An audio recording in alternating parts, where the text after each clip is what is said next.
Yo, as far as I know, absolutely everyone on earth has lied at some time. I'm guilty of lying too. However, when referring to lies, I mean those who lie frequently and or on a regular basis. Many people claim there is little to nothing wrong with that. Not so fast. Most lying is intent to manipulate. It is reducing people to marionettes and controlling them if such false information is believed, as they consequently think and do things they otherwise wouldn't if their thoughts weren't manipulated. Liars can be worse than outright murderers and thieves. While murderers kill a few people, a person who publicly informs others that a dangerous activity, product, or situation is safe can lead to many people endangering themselves, indirectly killing thousands. While thieves rob you of some money, fraudsters, stockbrokers, and internet romance scammers can steal your entire life savings with lying alone. Manipulative lies can destroy you mentally, and libel and slander have done great damage. Even lesser lies harm others somewhat. Other things are akin to lying and essentially of the same ilk. For example, bait and switch tactics, cheating, and all manner of deception. That is, they're forms of dishonesty. So is any deviation from perfect truth, such as ambivalent statements, beguiling, causing confusion, exaggeration, flattery, half truths, insincerity, inaccurate statements, insinuations, rash accusations, saying one thing but meaning another, saying you know that something is true without checking your facts, saying you'll do something then not doing it, suppressing truth, using a double standard, willful ignorance, and withholding truth. What's wrong with so-called little white lies or other forms of supposedly minor dishonesty is the same as what is wrong with putting just a little bit of poison in someone's food instead of a large amount. And if their honesty is called into question, people will tend to use another lie or deception to cover themselves from being found out, and make another lie to cover that one. On an endless cycle. St. Augustine wrote two treatises on lying, one titled De Mendatio around AD 395 and Contra Mendacium in AD 420. Some lie to protect others' feelings, such as telling someone they are well liked, intelligent, successful, good looking, or have a bright future ahead when they don't. This is patronizing a form of sinful pride.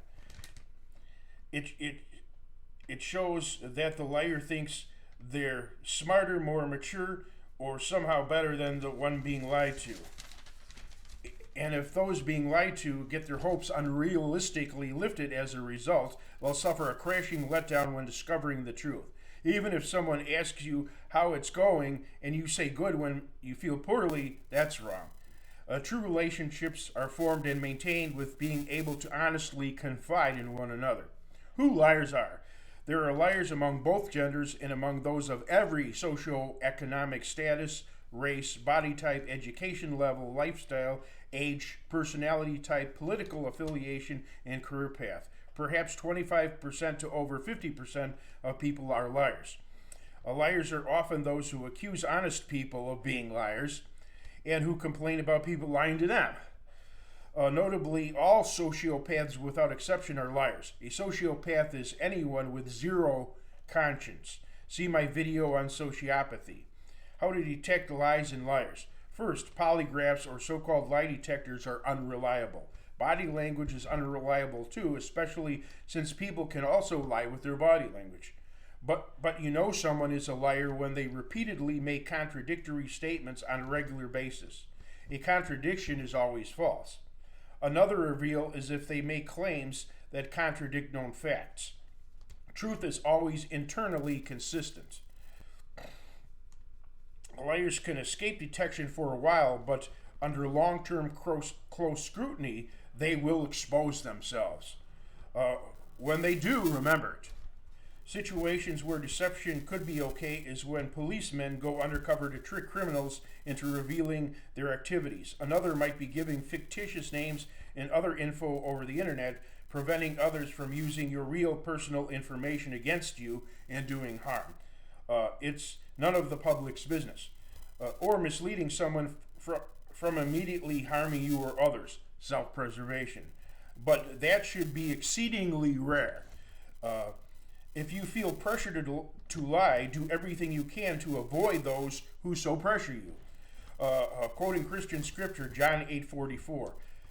Ye are of your father the devil, and the lust of your father ye will do. He was a murderer from the beginning, and abode not in the truth, because there is no truth in him. When he speaketh a lie, he speaketh of his own, for he is a liar and the father of it. On the other hand, God cannot lie. Titus 1:2, Hebrews 6:18.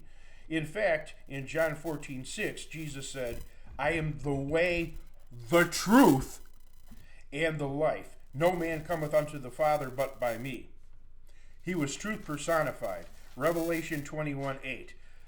The fearful and unbelieving and the abominable and murderers and whoremongers and sorcerers and idolaters and all liars shall have their part in the lake which burneth with fire and brimstone, which is the second death.